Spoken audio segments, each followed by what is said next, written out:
ইসলাম আজ বিশ্বের সবচেয়ে দ্রুত বর্ধনশীল ধর্ম, কিন্তু এর সাফল্য ঈর্ষান্বিত। কিছু শক্তি ইসলামকে ধ্বংস করতে চায়। তারা মিডিয়া, শিক্ষা ও সামাজিক মাধ্যম ব্যবহার করে ইসলামকে বিকৃত করে উপস্থাপন করছে।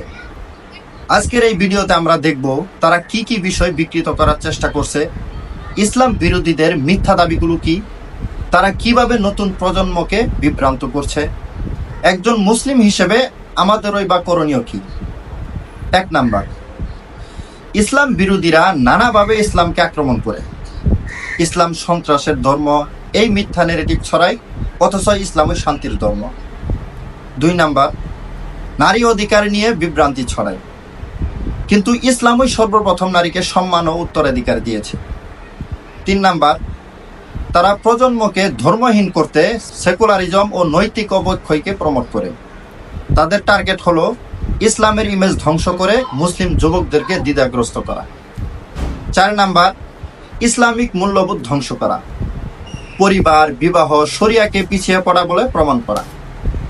5 নাম্বার, মুসলিম দেশগুলোতে রাজনৈতিক অস্থিরতা সৃষ্টি করা। এবার আসলে আলোচনা করি আমাদের করণীয় কি।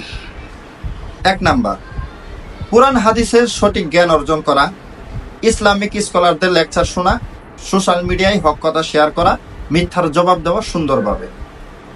2 নাম্বার, ন্যাক প্রজন্ম গড়ে তোলা, পরিবার ও কমিউনিটিতে ইসলামিক শিক্ষার প্রসার করা।